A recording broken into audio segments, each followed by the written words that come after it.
there's something that doesn't quite add up. Every year, millions of people get raises, promotions, better job offers. Their income goes up. Their bank statements show bigger numbers coming in. And yet, when the month ends, the account balance looks almost identical to what it was years ago. Sometimes worse. At the same time, there are people earning less, sometimes significantly less, whose financial position quietly strengthens year after year. Not through inheritance, not through lottery wins, not through some lucky break that changed everything overnight. If money were the deciding factor, this wouldn't make sense. The person earning more should have more. The math seems simple, but reality doesn't follow that math. This pattern shows up too often to be coincidence. It's not about a few irresponsible spenders versus a few disciplined savers. It's not about financial literacy classes some people took and others didn't. The pattern cuts across education levels, industries, age groups, even countries. Consider what happens in most working lives. Income arrives usually once or twice a month. It lands in an account. Bills get paid, rent or mortgage, utilities, transportation, food. Then, whatever remains gets allocated to everything else. Meals out, entertainment, things that feel earned after weeks of work. And then the cycle resets. Next paycheck, same sequence. Next month, same outcome. This happens at $50,000 a year. It happens at $100,000. It happens at $200,000. The numbers scale up, but the structure stays the same. More money comes in, more money goes out, and the distance between the starting point and the ending point remains surprisingly small. Year after year, decade after decade. Meanwhile, somewhere else a different pattern is running. Same economy, same access to information. Often similar income levels, but a different outcome over time. The gap between these two groups doesn't announce itself. It doesn't show up in monthly bank statements or annual tax returns in any obvious way. It builds slowly, invisibly, until one day the distance becomes impossible to ignore. Something is separating these two groups, and it doesn't appear to be the amount of money they started with. What separates these two groups isn't visible on the surface. It's not about who works harder or who wants financial security more. It's structural. And the structure has a name. Call it the invisible cash flow loop. Every person who earns money has one. It's the path that money travels from the moment it arrives to the moment it either leaves or transforms into something else.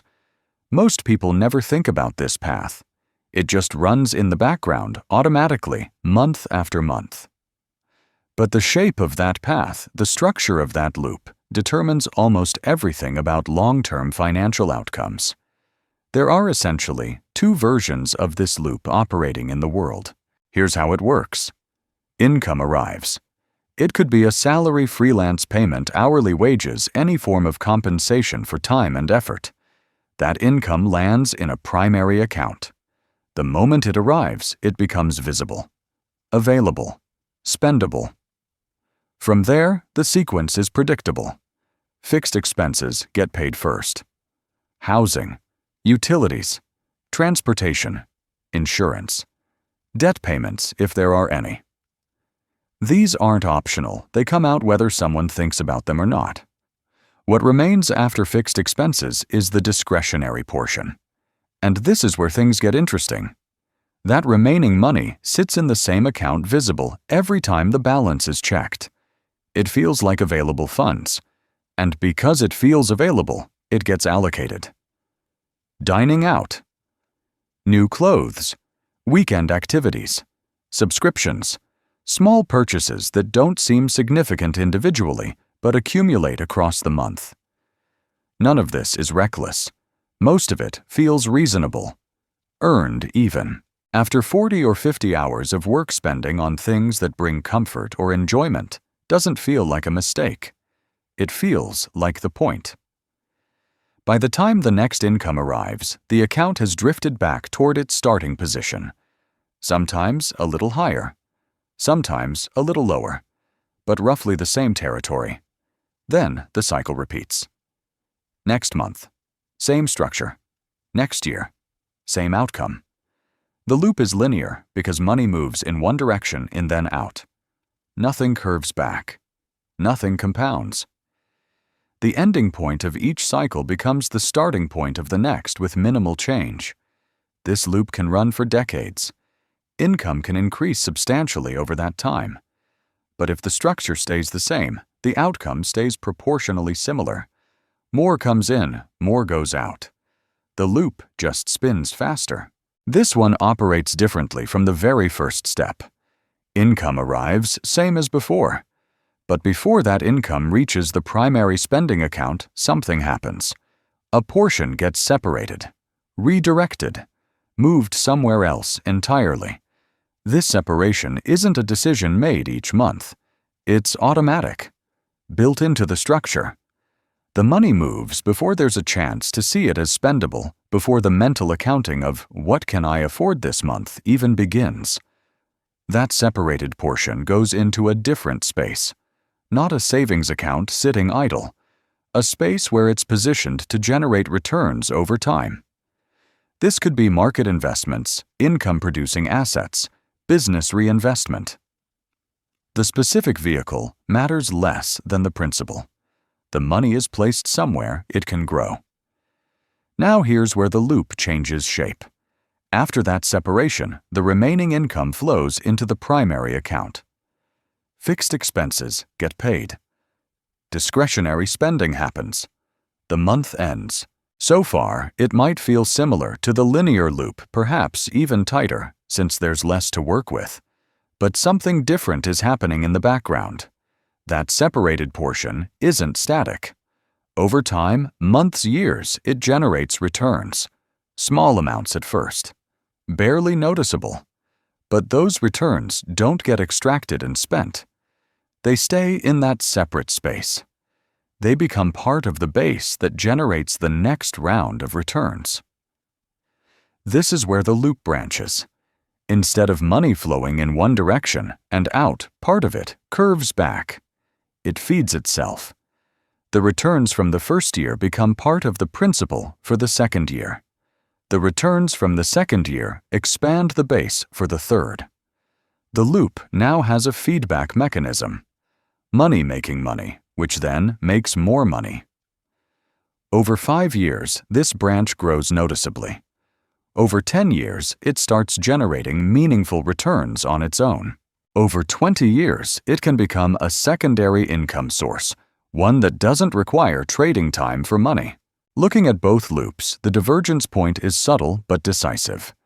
In the linear loop, any saving happens after spending. It's what's left over. Residual, optional. And because it's optional, it often doesn't happen or happens inconsistently. In the branched loop, the separation happens before spending. The primary account never sees that portion. Lifestyle adjusts to what remains, not to total income. This isn't about discipline in the moment-to-moment sense. It's about where the separation point sits in the structure.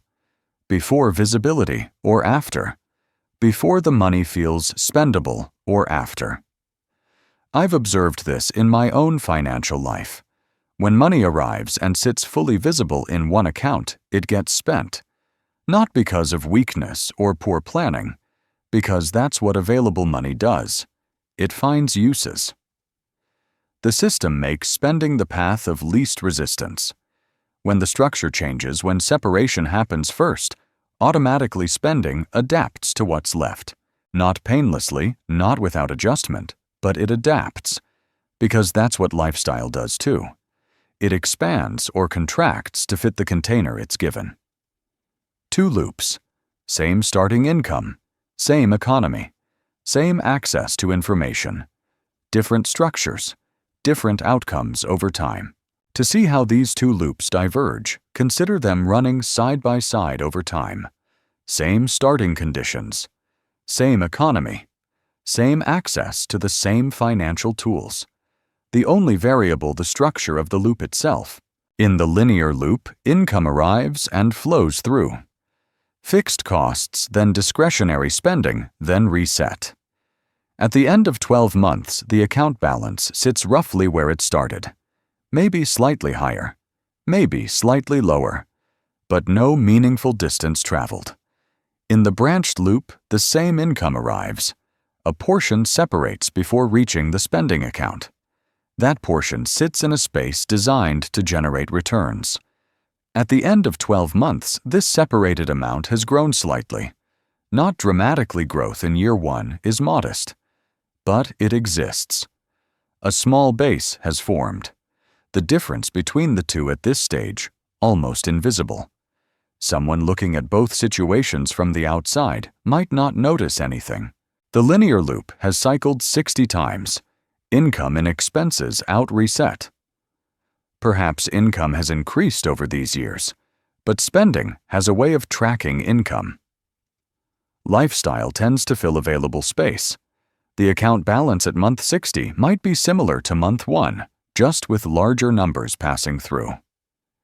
The branched loop has also cycled 60 times, but that separated portion has been compounding. Each year's returns folded back into the base. By year 5, the branch has grown beyond the sum of what was originally put in. The growth itself is now contributing to further growth. Still, in practical terms, the gap isn't life-changing yet. Both people might live similarly, drive similar cars, eat at similar restaurants. From the outside, hard to distinguish. Here the paths begin to visibly separate. The linear loop continues its rhythm. A decade of work, a decade of income, a decade of spending. The net position, the actual accumulated financial distance, remains modest relative to total lifetime earnings. Most of what came in went back out. The branched loop tells a different story. 10 years of compounding has turned the branch into something substantial. It now generates returns that, while not replacing income, represent a meaningful secondary flow. Money that arrives without a time trade. The linear loop faces a new pressure. 2 decades and the person relying solely on income starts to feel time differently. The ability to trade time for money isn't infinite. Health, energy, market demand for skills, all of these have horizons. The loop that felt sustainable at 30 feels more fragile at 50. The branched loop has transformed.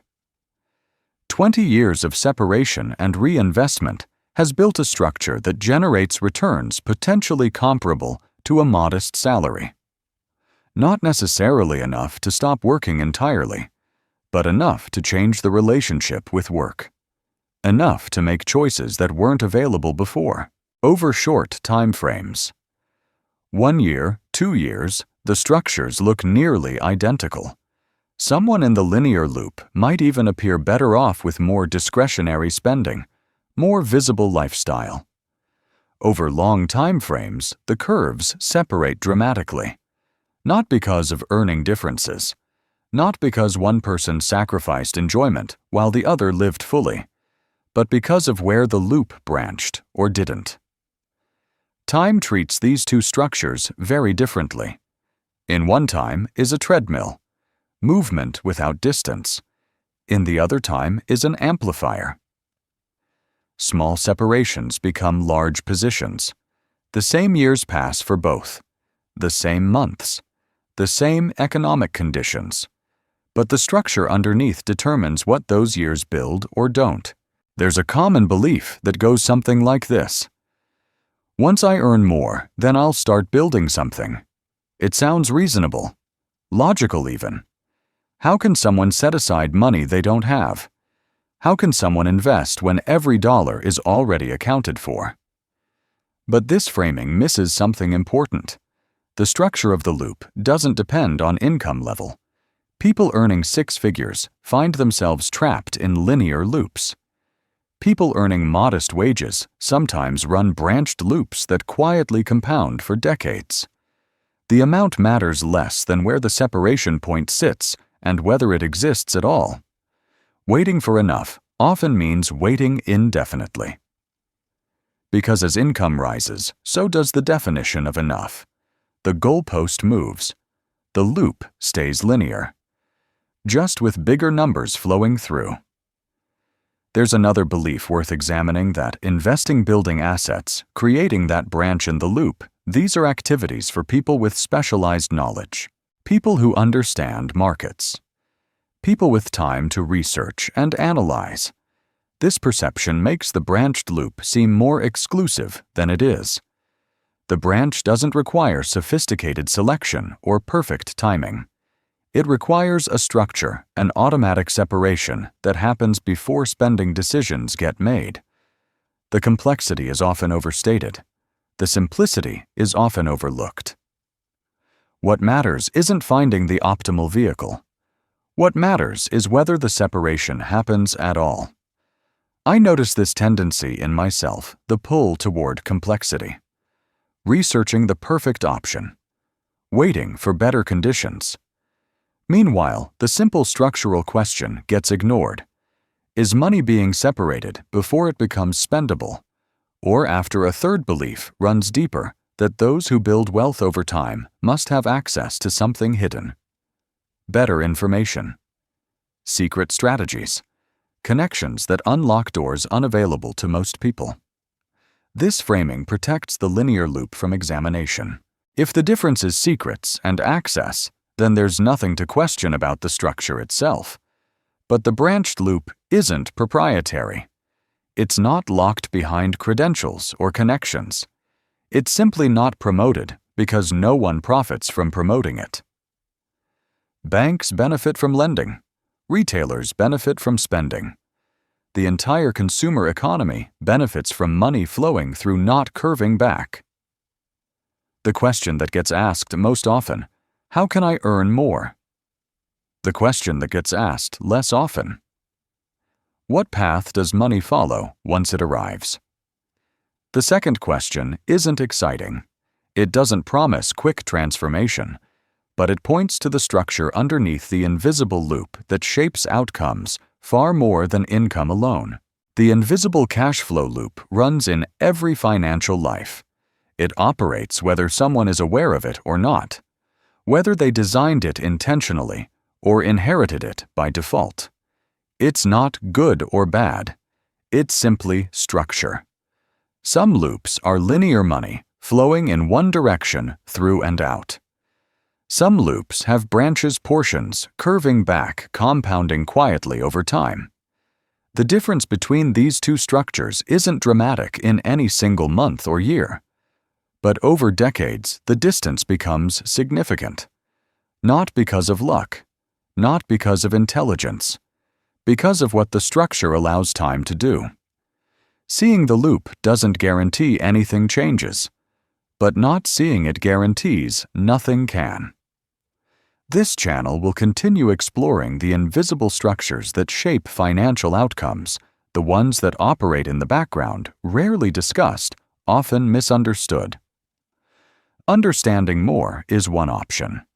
Not understanding more is also an option. Both are choices.